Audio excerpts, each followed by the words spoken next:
अथर्ववेदे पञ्चमाष्टके द्वितीयोऽध्यायः। युषस्वरः सविदमग्ने अद्य शोचारहद्यजतं धूममृण्वन् उपस्पृशदिव्यं सानुस्तोपैः संरश्मिभिस्ततनः सूर्यस्य न राशंसस्य महिमानमेषामुपस्तोषामयजतस्य जज्ञैः ये सुकृतवश्युजयोधियन्धास्वदन्ति देवा उभयानि हव्या लीलेऽन्यम् वो असुरं सुदक्षमन्तर्दूतं रोदसी सत्यवाचम् मनुष्वदग्निं मनुना समिद्धं समध्वराय सदमिन्महेम सपर्यवो भरमाणा अभिज्ञुप्रवृञ्जते नमसा बर्हिरग्नौ आजुह्वानाकृतपृष्ठं वृषत्वदद्धर्यवो हविषामर्जयद्धम् स्वाद्यो विदुरो देवयन्तो शिश्रयोरथयुर्देवताता पूर्वे शिशुन्न मातरारिहाणे समग्रुवो न समनेष्पञ्जन् उदयोषणे दिव्ये महीन उषासा नक्ताः सुदुःखे एव धेनुः स्वर्हिषदाः पुरुहूते मघोनी आयज्ञिये सुविताय श्रयेताम् विप्राः यज्ञेषु मानुषेषु कारो मन्येवाञ्जातवेदसा यजध्यै ऊर्ध्वन्नो अध्वरं कृतं हवेषु ता देवेषु वनथो वार्याणि आभारती भारतीभिः सजोषा इळाः देवैर्मनुष्येभिरग्निः सरस्वती सारस्वतेभिरर्वाग्निस्रो देवीर्बर्हिरेदं सदन्तो तन्नस्तुरेपमथपोषयित्नुदेवत्वष्टर्विरराणस्य स्व यतो वीरः कर्मण्यः सुदक्षो युक्तग्रावाजायते देवकामः वनस्पते वसृजोपदेवानग्निर्हविष्यमितासूदयाति सेदोदा सत्यतरो यजाति यथा देवानाञ्जनिमा निवेद आयाह्यग्ने समिधानो अर्वाङ्गिन्द्रेण देवैः सरथं तुरेभिः बर्हिर्न आस्तामदितिः सुपुत्रा स्वाहा देवा अमृताः मादयन्ताम् अग्निं वो देवमग्निभिः सजोषाय तिष्ठन्तु तमद्धरे प्रणुध्वम्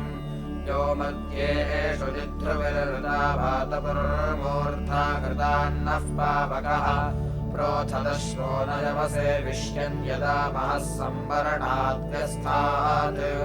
आदस्य वातो अनुवादिशोतिरथस्मते वृदनं कृष्णमस्ति उद्यस्य तेन वजातस्य वृष्णोऽग्नेचरं चतरा इधानाः अच्छाद्यामरुषो धूमहेति सन्दूतो अग्नमीयसे हि देवान् वियस्य ते पृथिव्यां वाजो अश्रेतृषयदन्नाः समरक्तजम्बैः सेनेव सृष्टा प्रसितिष्ठहेति यवन्नतस्मजुह्वा विवेक्षे नमिद्दोषातमुषसि यविष्ठमग्निमत्यन्नमर्जयन्त नराः निशिशाना अतिथिमस्य योनौ दीदाय शोचिराहुतस्य वृष्णाः सुसन्दृक्ते स्वनीकप्रतीकं वियदृग्मो न रोचस उपाके दिवो न ते तन्यतुरेति शुष्मश्चित्रो न सूरः प्रतिचक्षिभानुम् यथा वस्वाहाग्नये दाशे एव परीडाभिर्घृतवद्भिष्टहव्यैः तेभिर्नो अग्ने अमितैर्महोभिश्शतं भूर्भिरायसेभिर्निपाहि यावाते सन्ति दाशुषे अदृष्टा गिरो वायाभिर्ध्रुवदेरुरुष्याः ताभिर्नः सूनो सहसो निपाहि स्मत्सूरेञ्जरिरञ्जातवेदः निर्यत्भूते वस्वतिष्ठुतिर्गाक्ष्वया कृपातन्वा आरोचमानः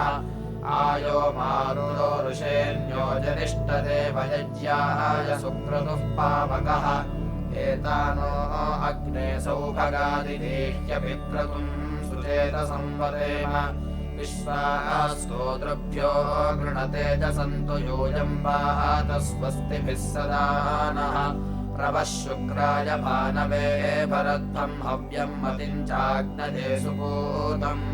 यो दैव्यानि मानुषा जनोंष्यन्तर्विश्वानि विद्मनादिगाति सकृत्सो अग्निस्तरुणश्चिरस्तु यतो यविष्ठो अजनिष्ठमातुः संयोवना युवते शुचिदन्भूरिचिदन्नासमिदत्ति सद्यः अस्य देवस्य संसद्यनीकेयं मर्ता सश्येतं च गृभ्रे निजो गृभं पौरुषेयी मुवोच दुरोकभक्तिराजवे शुशोच अयं कविरकविशुप्रचेतावर्तेष्वग्निरमृतो निधायि समानो अत्र जुहुरः सहस्वः सदा द्वे सुमनसः स्याम आयो योनिन्देवकृतं ससादक्रत्वा ह्या अग्निरमृतां अदारीत् तमोषधेश्च वनिनश्च गर्भं भूमिश्च विश्वधाय संविभर्ति ईशे ह्या अग्निरमृतस्य भूरेरीशे रायः सुवीर्यस्य दातोः मात्वा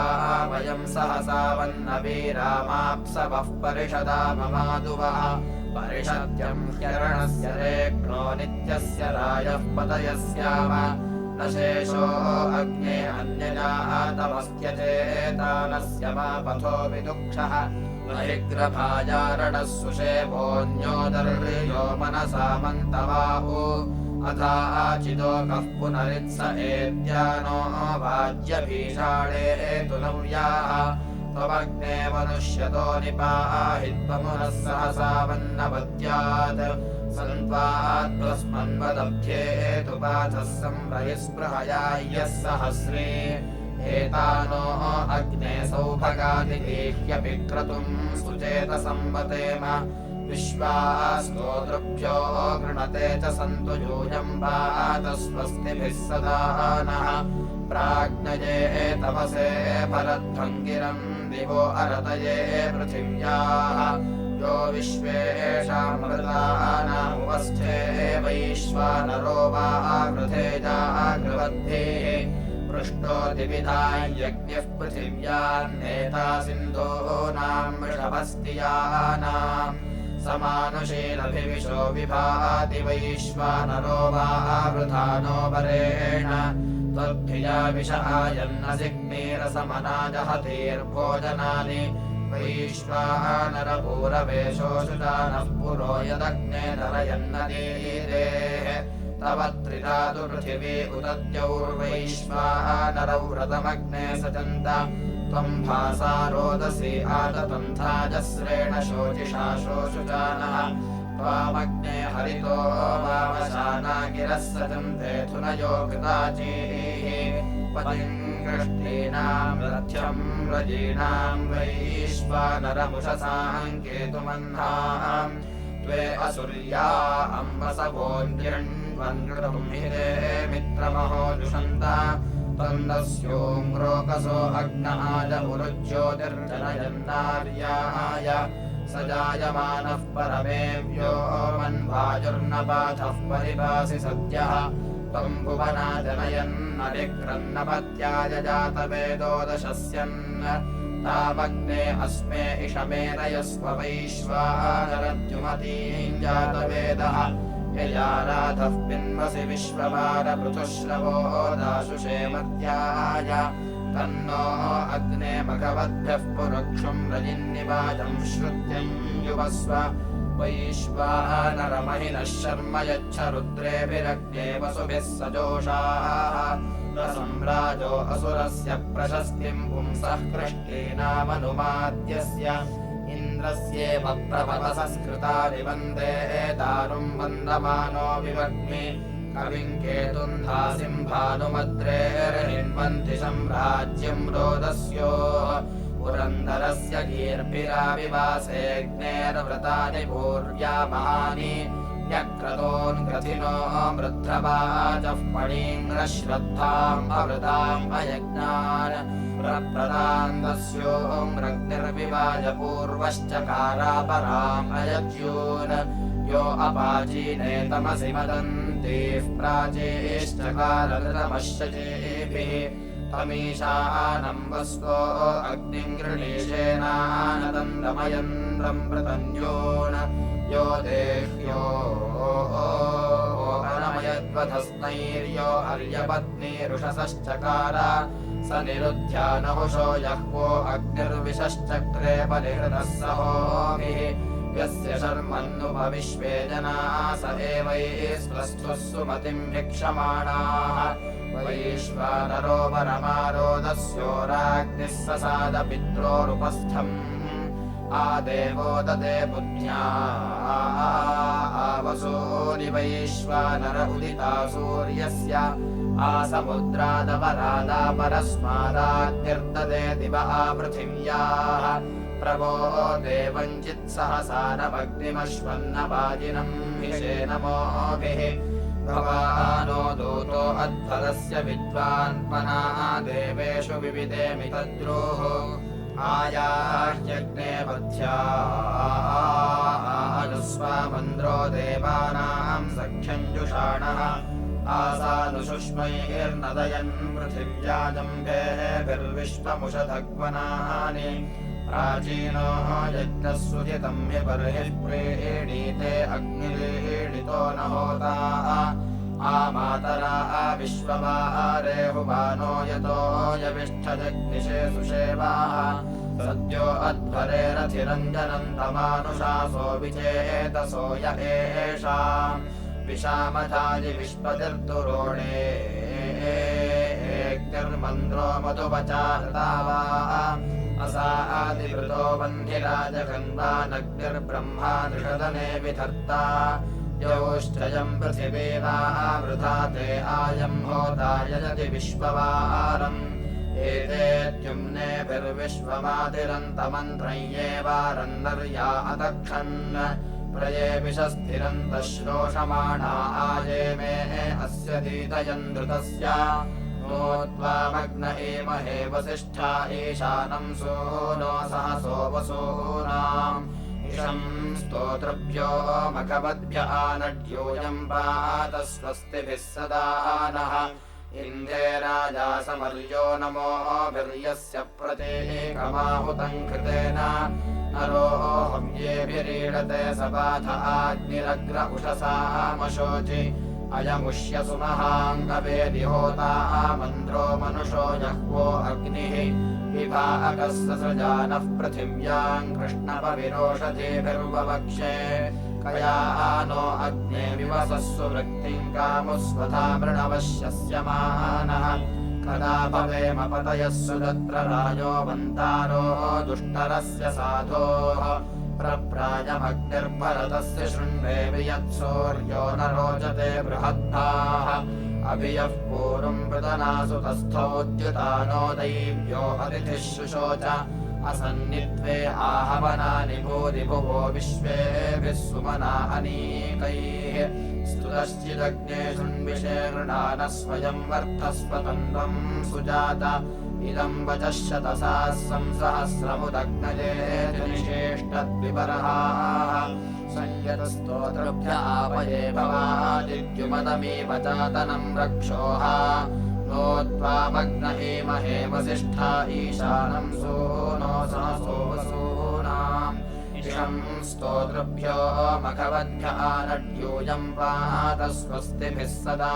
नः अवोधिजार उषसामुपस्थाद्धोतामन्द्रः कवितमः पावकः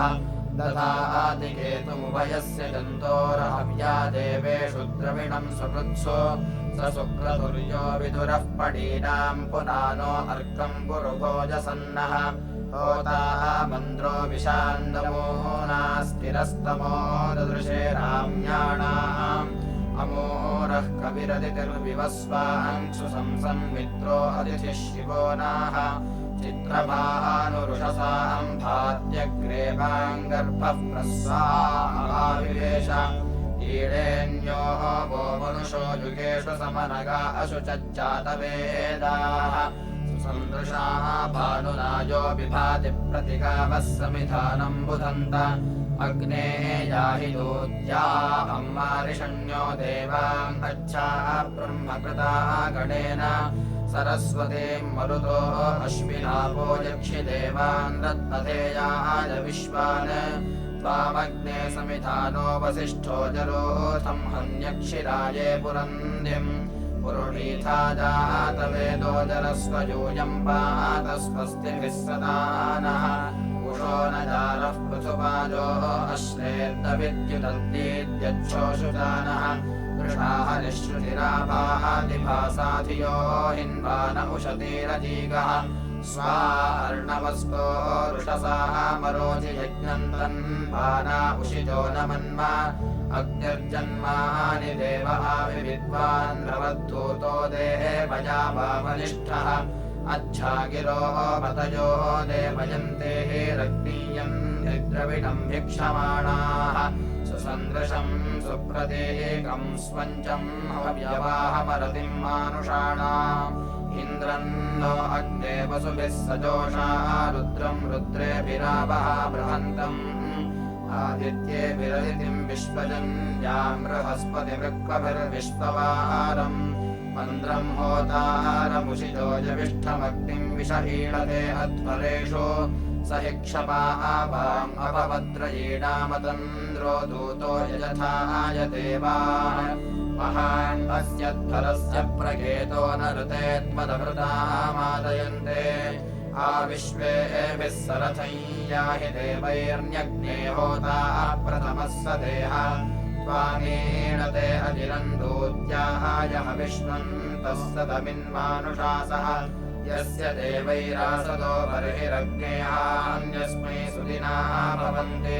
दृष्टिरक्तोः प्रचिकितुर्वसो नित्वे अन्तर्दाशुषे मर्त्याय मनुष्वदग्न इह यक्षि देवान् भवानो दूतो अभिषस्ति पावाः अग्निरेशे बृहतो अध्वरस्याग्निर्विश्वस्य हविषः कृतस्य क्रतुम् ह्यस्य वसवो जुषन्ताथा देवादधिरे हव्यवाहम् आग्नेः वहः विरद्याय देवानिन्द्रज्येष्ठा स इह मादयन्ताम् इमं यज्ञम् दिवि देवेषु धेहि यूयम् पात स्वस्तिभिः सदा नः अगन्महानमसाय विष्ठम् यो दीदाय समिद्धस्वेदुरोणे चित्रभानुम् रोदसे अन्तरुर्वे स्वाहुतम् विश्वतः प्रत्यञ्चम् समह्ना विश्वादुरितानि साह्वानग्निष्टवेदमहाजातवेदाः स नो रक्षिषद्दुरितानवद्यादस्मान् गृणत उत नो मघोनाः त्वम् वरुण उत मित्रो अग्ने त्वाम् वर्धन्ति मतिभिर्वसिष्ठाः त्वे वसुषणानि सन्तु यूयम् पात स्वस्तिभिः सदा नः प्राज्ञले विश्वसुचेऽधियन्ते सुरग्ने मन्मथीतिम् भरध्वम् हरे हविर्न वर्षि प्रीणानो वैश्वानराजयतजे मतीनाम् त्वमग्ने शोचिषा शोषुचान आरोदसी अवृणा जायमानः त्वम् देवाम् अभिशस्तेन मुञ्चो वैश्वानरजातवेदो महित्वा जातो यदग्ने भुवनाव्यख्यः पशून्न गोपा इर्यः परिज्मा वैश्वानरब्रह्मणे विन्दगातुम् यूयम् पात स्वस्तिभिः सदा नः समिधा जातवेदसे देवाय देवहूतिभिः हविर्भिः शुक्रशोचिषे नमस्विनो वयन्दाशेमाग्नये वयन्ते अग्ने समिधाः विधेम वयन्दाशेम सुष्टुतीयजत्र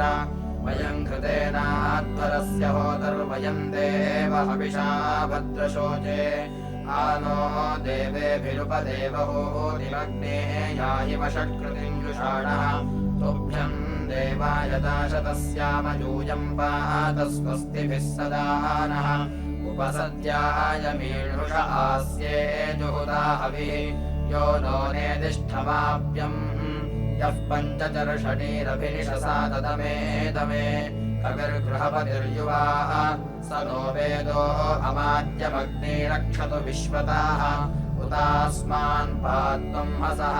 न वह्नुस्तोममग्नये दिवश्येनाय जीजनम् वस्वः कुविद्वनादिनः स्मार्हायस्य श्रियो दृशेरयुर्वीरवतो यथा अग्रे यज्ञस्य शोचतः सेमां वेदुपषट्कृतिमग्निर्जुषत नो गिराः यजिष्ठो हव्यवाहनः विद्वानक्ष्य विश्पते द्युमन्तम् देवधीमहि सुवीरमग्न आहुत क्षप उस्रश्च दीदिः स्वग्नयस्तया भयम् सुवीरस्त्वमस्मयुः उपद्वासादयेन रो विप्रासोयन्ति धीतिभिः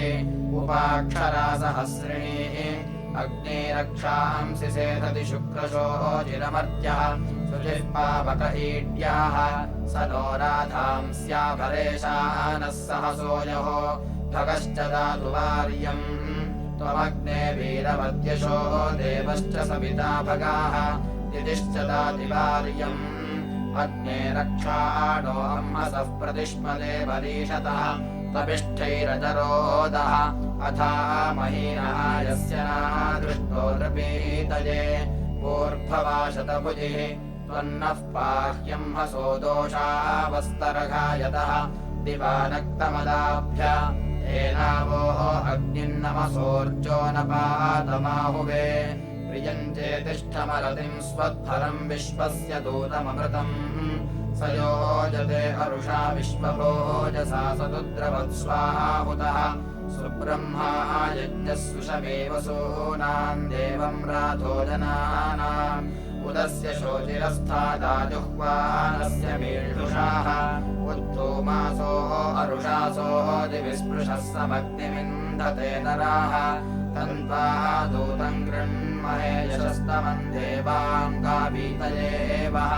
विश्वासूनो सहसो मर्तवो जनारास्पदत्यत्वे महे त्वमग्ने गृहपतिस्त्वम् होता नो अध्वरे त्वम् पोता विश्ववारप्रचेता यक्षिवेशि च वार्यम् कृतिरत्नै यजमानाय सुक्रतो त्वम् हिरत्नथा असि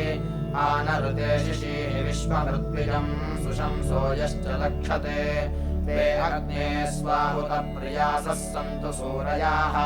यन्तारोजे मघवाः नो जनानामूर्वान्दयम् पगोनाम् येषामिळा कृतहस्तादुरोणः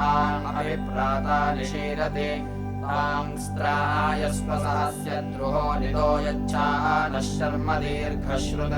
समन्द्रयाः च जिह्वया वह्निरासा विदुष्टरः अग्नेः रयिम् मघवद्भ्यो न आवह हव्यदातिम् च सूदय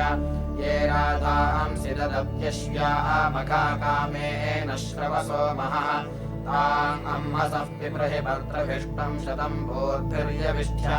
देवो वो द्रविणोदाः पूर्णाम् विवष्ट्यासितम् उद्वासिञ्चत्वमुपवावृणध्वमादित्यो देव ओहते तम् होतारमध्वरस्य प्रचेतसंवह्निम् देवा अकृण्वत दधातिरत्नम् विदते सुवीर्यमग्निर्जनाय दाशुषे अग्ने भवसु शमिता समिद्ध उत बर्हिर्विया विस्तृणीता उत द्वार उशतीर्विश्रयन्तामुत देवाम् उशत आवहेह अग्ने वीहविषा यक्षि देवान् स्वध्वरा कृणुहि जातवेदः स्वध्वरा करति जातवेदा यक्षद्देवाम् अमृतान् विप्रयच्छ त्वम् स्वविश्वावार्याणि प्रचेतः सद्या भवन्वाशिषो नो अद्य त्वामुदेततिरे हव्यवाहन् देवासो अग्न ऊर्ज आनपातम् ते ते देवा यदा शतस्याम महो नो रत्नापितत इयानः त्वे हयत्पितरश्चिन्न इन्द्र विश्वा वामाजनितारो असन्वन् त्वे गावः सुदुघास्त्वे ह्यश्वास्त्वम् वसुदेव यदेव निष्ठः राजे हि जनिभीक्षेष्येवावद्युभिरभिविदुष्कविः सन् विशागिरो मघवन्गोभिरश्वैः स्वायतः शिशीः राजे अस्मान् इमा उद्वापस्पृधानासो अत्र मन्द्रागिरो देवयन्तीरुपस्थुः अर्वाचीः देवथ्या राज एतुस्यामते सुमताविन्द्रशर्मन् धेनुन्नत्वा सूयवसेतुदुःखन्नुपब्रह्माणि ससृजे वसिष्ठः स्वामिन्मे गोपतिम् विश्व आहान इन्द्रः सुमतिम् गन्वच्छ अर्णाम् सृजित्पप्रधाना सुदास इन्द्रो गाधान्यकृणोत्स्वपारा शर्धम् तम् शिम्युमुचतस्य नव्यशापम् सिन्धो नाम कृणोदशस्ते पुरोडायतुर्वशो यक्षुरासेत्राये मत्स्यासो निशिता अपि एव सृष्टिम् चक्रुर्भृगवो द्रुह्यवश्च सखा सखायमतरद्विषोजोः आपक्थासो फलानसो फनन्तालिनासो विषाणिनः शिवासाः आयो न यत्सधमा आर्यस्य गम्यातृत्सुभ्यो अजगन् युधानृन् दुराध्यो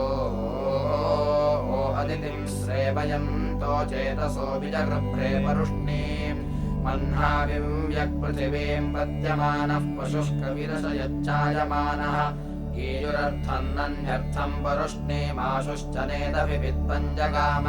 सुदास इन्द्रः सुतुकाङ्गमित्रा नरन्धयन्मानुषे वध्रिवाचः ईयुर्गावो न यवसादगोपा यथा कृतमभिमित्रम् चितासाः वृष्णिगावः वृष्णिनि प्रेषितासः सृष्टिम् चक्रुर्नियुतोऽनन्तयश्च एकम् च योविंशतिम् च श्रवस्या वै कर्णयोर्जनान्द्राजान्यस्ताः तस्मो न सत्त्वन्निशिशादिबर्हिः शूरः सर्गमकृणोदिन्द्र एषाम् अधश्रुतम् कवशम् वृद्धमप्स्वनुद्रुह्यम् निवृणग्वज्रबाहुः मृडाना अत्र सख्याय सख्यम् पायन्तो ये अमतन्ननुत्वा विसद्यो विश्वादृम्भिदान्ये एषामिन्द्रः पुरः सहसा सप्तदर्दः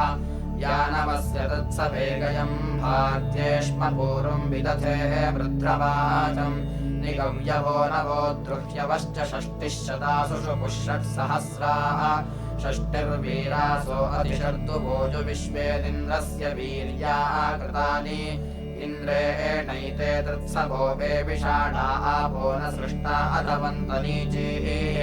दुर्मित्रासः प्रकलविन्मिमाना जहुर्विश्वानि भोजना सुदासेः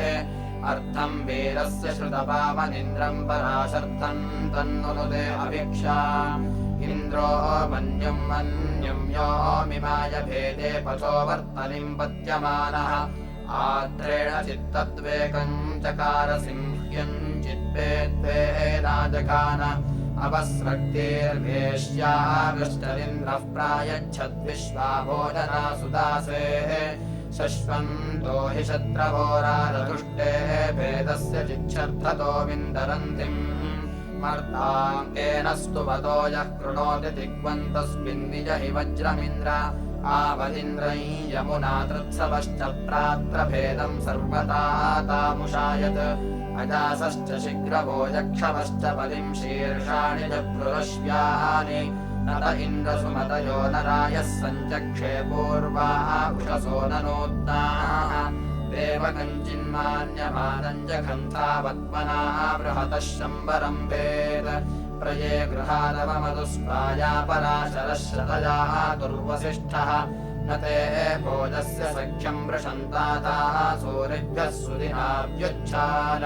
तेन तुर्देववतः शते गोर्द्वारथाः वधूमन्ता सुदासाः अर्हन्नग्ने पैजवनस्य दानम् होते वसत्नपर्ये विरेभन् चत्वारो मा पैजवनस्य दानास्मद्दिष्टयः कृशनिनो निरेके रुद्रासो मा पृथिविष्ठाः सुदासस्तोकन्तोकाय श्रवसे वहन्ति यस्य श्रवो रोदसी अन्तरुर्वे शीर्ष्णे शीर्ष्णे विभभाजा विभक्ता सप्तेदिन्द्रन्नः स्रवतो गृणन्ति नियुध्यामधिमशिषादभीके इमन्नरो मरुतः तानुदिवो दासन्न पितरम् सुदासाः अविष्टना पैजवनस्य केतम् दूढासम् चक्रमदरम् दुभोजो यस्तिग्मशृङ्गो वृषभो न भीम एकः कृष्णेश्चावयति प्रविश्वाः यश्वतो अदाशुशोगयस्य प्रयन्तासि सुष्मितराज वेदाः त्वम् हत्यनिन्द्रकुत्समावः शुश्रूषमाणस्तन्वासवर्ये दासंयच्छुष्णम् कुजपन्यस्मा अरन्धय अर्जुनेयाय शिक्षन् त्वम् दृष्णो दृढतामेतहम् यम्रावो विश्वाभिरोतिभिः सुदासम् प्रभोरुपुत्सिम् प्रसदस्युमावः क्षेत्रसाता वृत्रहत्येषु पूर्वम् त्वन्द्रभिर्नृमणो देववीतौ पूरेणि वृत्रार्यश्वहंसि त्वन्निरस्युञ्चुमुरिन्दु निञ्चास्वापयोदभीतये सुहन्तु